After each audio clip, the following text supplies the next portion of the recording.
안녕하세요. 뉴스반장입니다. 홍익표 더불어민주당 원내대표가 한동훈 법무부 장관에 대한 탄핵 소추안 발의 시점을 국정감사가 끝나는 10월 이후 판단할 것이라고 밝혔습니다. 한 장관의 총선 출마 동향과는 전혀 관련 없이 위법한 행위만을 문제 삼을 것이라고 말했는데요. 10월에는 국정감사 기간으로 국회 본회의 일정이 없기 때문에 굳이 한 장관의 탄핵 이슈를 꺼내들어 논점을 흐릴 이유가 없다고 한 겁니다.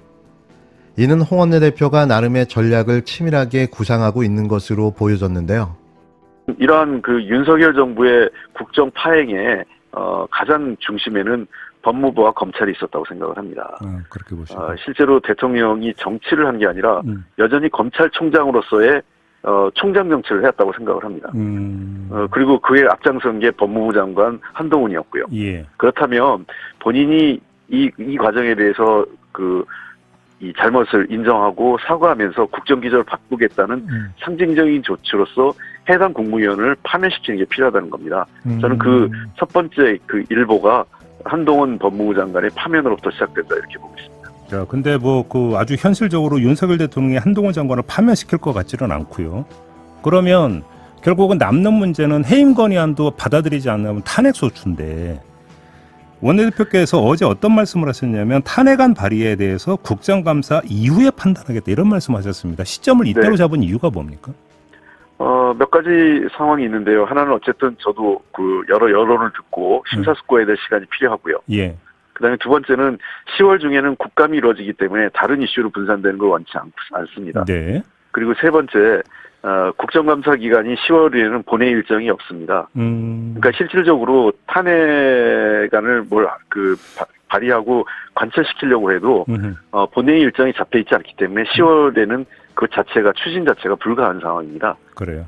그렇기 때문에 굳이 10월에 국정감사를 앞두고 논점을 흐릴 필요가 없다. 이게 제 판단입니다.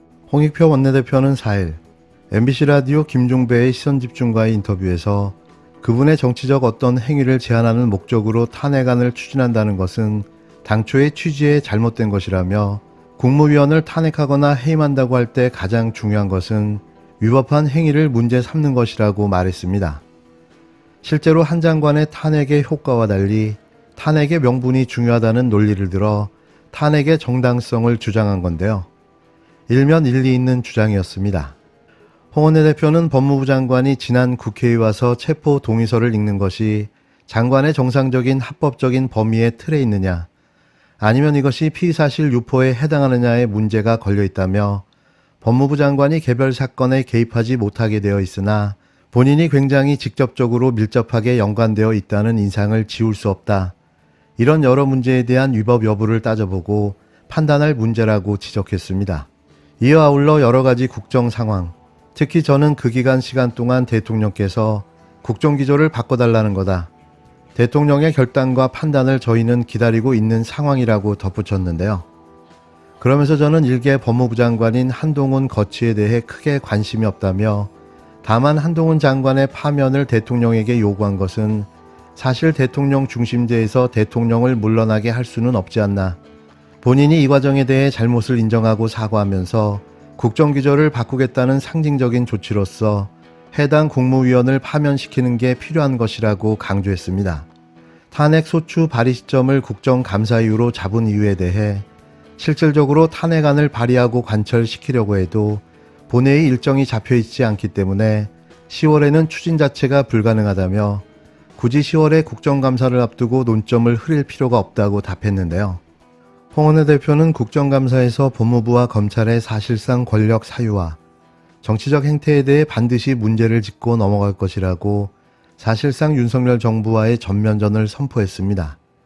그는 윤석열 정부의 국정 파행의 가장 중심에는 법무부와 검찰이 있다며 실제 대통령이 정치를 한 게 아니라 여전히 검찰총장으로서의 총장 정치를 해왔다고 생각한다.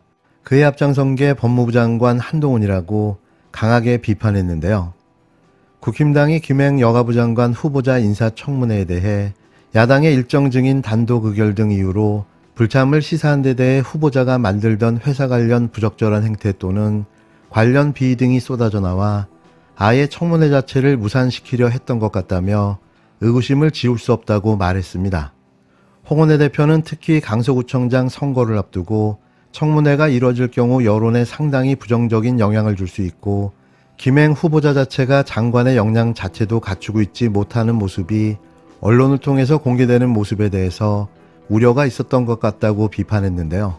신원식 국방부 장관 후보자의 청문 경과보고서 채택과 관련해선 우리 당 국방위원은 현재 부적격 의견으로 청문보고서를 채택하지 않았다며 그냥 무의미하게 보고서 채택을 해줄 이유는 없지 않느냐고 본다며 어차피 윤 대통령이 국회에서 어떤 의견을 주든 간에 무조건 임명하고 인사청문회 자체를 무력화시키고 있기 때문에 굉장히 안타깝다고 꼬집었습니다.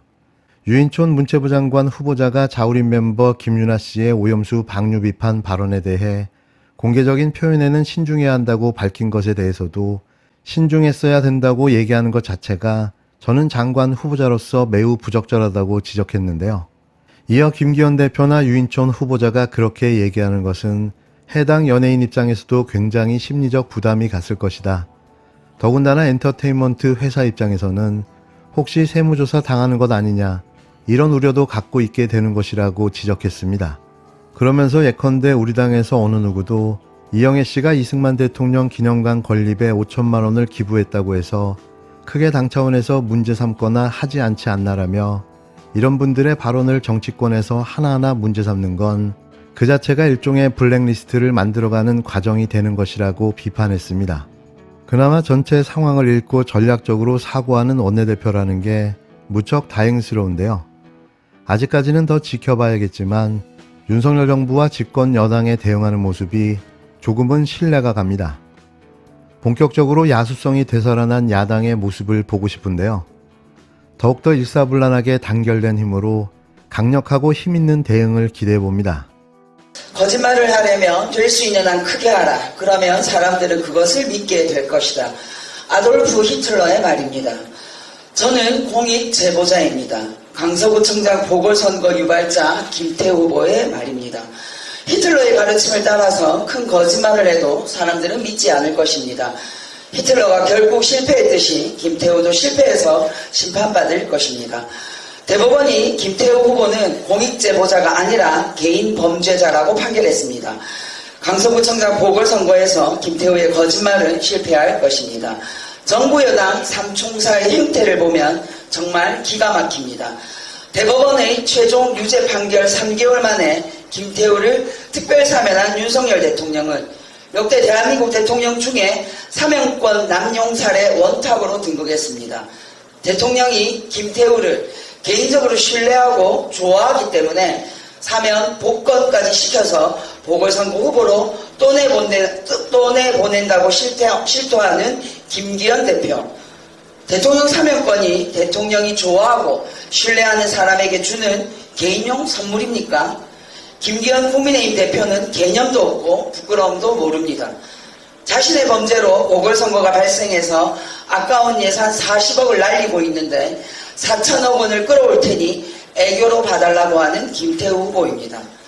40억도 김태우 씨 당신 돈이 아니지만 4천억도 김태우 씨 당신 돈이 아니라 국민의 돈입니다. 자신의 범죄로 발생한 보궐선거 비용 40억을 덮기 위해서 국민의 돈 4천억을 함부로 가져오니 많이 떠드는 꼴이 가관입니다. 그 대통령의, 그 당대표의 그 후보입니다. 완전 개념 없는 정부 여당 삼총사, 어찌 한심하다 말하지 않을 수 있겠습니까? 앞으로 전 세계 정치학자들이 민주주의가 파괴된 사례로 학생들에게 소개할 것 같습니다. 오늘 대한민국의 강서구에서 벌어지는 일련의 작태와 망언은 후한무칠 절정입니다. 보궐선거의 원인 제공자인 전 강서구청장 김태우와 지금 거리에서 강서구민들에게 표를 달라고 하는 강서구청장 보궐선거 후보인 김태우는 놀랍게도 같은 사람입니다. 동명이인이 아닙니다. 상식을 가진 사람이 믿기 힘든 광경이 수도 서울 강서구에서 벌어지고 있는 것입니다. 이런 뻔뻔한 행태를 바로잡을 수 있는 유일한 존재가 바로 강서구민 여러분입니다. 반드시 꼭 투표해 주십시오. 위대한 강서구민 여러분께서 이런 어처구니 없는 막장 드라마식 정치 행태에 경종을 울려주십시오. 19년째 강서구민과 함께 강서 사람으로 살아가고 있는 진교훈 후보가 강서구민의 자존심과 명예를 회복시킬 것입니다. 범죄자 김태우 후보와 완전히 다른 도덕성이 검증된 후보입니다. 민생, 안심, 안전을 책임질 유능한 후보 진교훈으로 선택해 주십시오.